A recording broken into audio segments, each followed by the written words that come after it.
नमस्कार दोस्तों, बिहार भी यूट्यूब चैनल में आपका एक बार फिर से बहुत बहुत स्वागत है।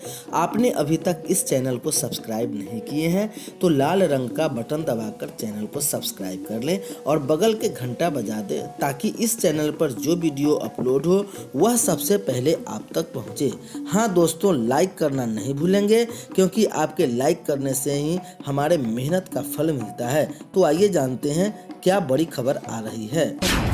ट्रेंड होने की तारीख से नियोजित शिक्षकों को ग्रेड पे का लाभ, सरकार की गलती का खामियाजा शिक्षक क्यों भुगते। केंद्र सरकार की नौकरियों में 21 नए खेल हुए शामिल। इन खेलों से सरकार के मंत्रालय और विभागों में ग्रुप सी पद के लिए की जाएगी नियुक्ति। सीबीएसई ने एलओसी में सुधार का दिया मौका। एसटीईटी याचिका पर 11 तारीख को सुनवाई। नेट उत्तीर्ण को पीजी के लिए 31 दिसंबर तक समय। आईबीपीएस मुख्य परीक्षा का एडमिट कार्ड हुआ जारी। पंचायत चुनाव में प्रत्याशी कर सकेंगे ऑनलाइन नामांकन। अनिवार्य विषय समूह 2 की परीक्षा आज।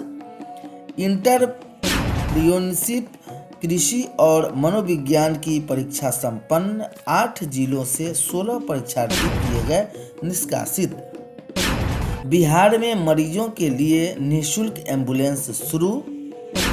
सभी प्रकार के बीमारियों से पीड़ित मरीजों के लिए निःशुल्क एम्बुलेंस सेवा शुरू की गई है। यह पूरे राज्य में लागू करने का निर्देश दिया गया। मनोज कुमार, कार्यपालक निर्देशक, राज्य स्वास्थ्य समिति बिहार। अब समाचार विस्तार से।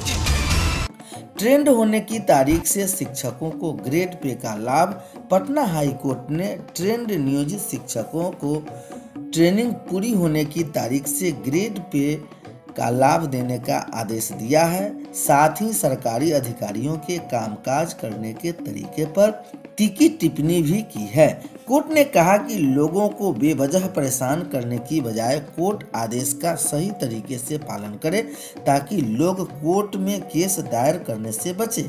न्यायमूर्ति चक्रधारी शरण सिंह की एकल पीठ ने भागलपुर जिले के 38 ट्रेंड नियोजित शिक्षकों को राहत देते हुए यह आदेश दिया। कोर्ट ने सरकारी अधिकारियों को कड़ी हिदायत देते हुए कहा कि भविष्य में कोर्ट आदेशों का अनुपालन सही तरीके से करे ताकि नागरिक बेवजह मुकदमेबाजी से बच सके। कोर्ट ने सरकार को आदेश नियोक्ता मॉडल एम्प्लॉयर का पालन करने की सलाह देते हुए कहा कि सरकार यह सुनिश्चित करे कि कोर्ट के आदेशों का पालन सही तरीके से किया जाए ताकि कोई नागरिक आदेशों के लाभ से वंचित न रह सके। कोर्ट ने भागलपुर जिले के डीएलएड ट्रेनिंग पाए 38 नियोजित शिक्षकों की ओर से दायर अर्जी पर सुनवाई की। कोर्ट ने यह सभी शिक्षकों को प्रशिक्षित वेतनमान का लाभ उनकी ट्रेनिंग समाप्त होने की तारीख से देने का आदेश दिया। विभाग ने उस आदेश को निरस्त कर दिया जिसके तहत प्रशिक्षित शिक्षकों को बढ़ा हुआ पे स्केल उनकी ट्रेनिंग समाप्त होने की तारीख से सांकेतिक तौर पर और उनके ट्रेनिंग रिजल्ट की तारीख से उन्हें वास्तविक लाभ देने का आदेश दिया गया था। आदेश की ओर से वकील सुनील कुमार सिंह ने कोर्ट को बताया कि इसके पूर्व भी कोर्ट किशोर कुमार बनाम बिहार सरकार व अन्य के मामले में यह तय कर चुकी है कि नियोजित शिक्षकों को ट्रेनिंग समाप्त होने की तारीख से ही प्रशिक्षित वेतनमान दिया जाएगा। सरकार की गलती का खामियाजा शिक्षक क्यों भुगते। कोर्ट का मानना है कि परीक्षा लेने और परिणाम घोषित करने की जवाबदेही शिक्षकों की है। यह काम सरकार का है।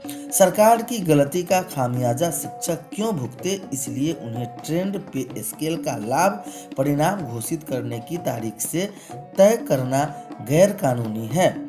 कोर्ट ने उनकी दलील को मंजूर करते हुए सरकारी अफसरों की कार्यशैली पर नाराजगी जाहिर की। साथ ही कहा कि जब कोर्ट पूर्व में ही तय कर चुकी है कि प्रशिक्षित वेतनमान का लाभ कब से देना है, तब फिर सांकेतिक और वास्तविक लाभ का नया मुद्दा लाना कोर्ट के आदेश को नजरअंदाज करना है। केंद्र सरकार की नौकरियों में 21 नए खेल हुए शामिल। इन खेलों से सरकार के मंत्रालय और विभागों में ग्रुप सी पद के लिए की जाएगी नियुक्ति।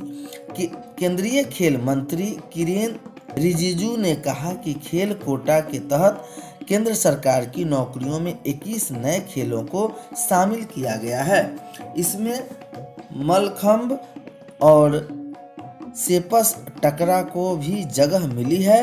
रिजिजू ने राज्यसभा में सोमवार को एक लिखित जवाब में कहा कि सरकार के मंत्रालयों और विभागों में ग्रुप सी में किसी पद के लिए योग्य खिलाड़ियों की भर्ती के लिए 21 नए खेलों को शामिल किया गया है।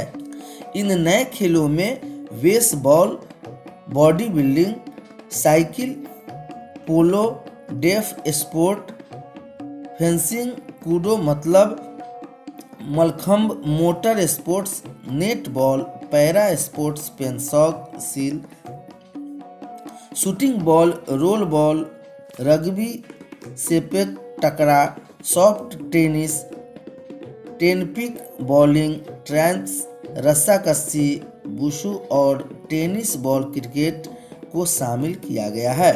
सीबीएसई ने एलओसी में सुधार का दिया मौका। सीबीएसई ने स्कूलों को लिस्ट ऑफ कैंडिडेट्स एलओसी में सुधार का एक मौका दिया है।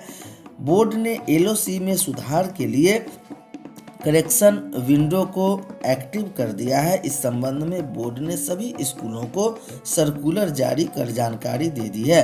बोर्ड ने कहा कि जिन स्टूडेंट का पहले आवेदन छूट गया था, ऐसे स्टूडेंट के लिए स्कूलों के पास अब एलओसी के लिए एक एक्स्ट्रा वीक है। अगर बोर्ड परीक्षाओं के लिए एलओसी में कोई गलती करती है तो बोर्ड के करेक्शन विंडो पर जाकर स्कूल उसमें सुधार कर सकते हैं। पुराने संबद्ध स्कूलों को 8 से 13 फरवरी तक 10वीं और 12वीं के स्टूडेंट का एलओसी भर सकते हैं।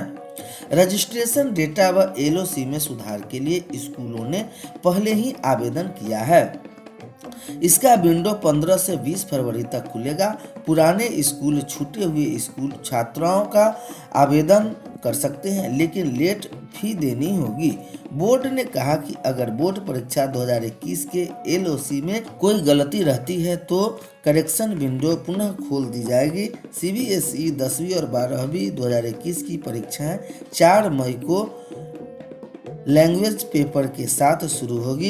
12वीं कक्षा की बोर्ड परीक्षाएं 4 मई से शुरू होगी। एसटीईटी याचिका पर 11 को होगी सुनवाई। एसटीईटी की परीक्षा को ऑनलाइन कराए जाने को चुनौती देने वाली याचिका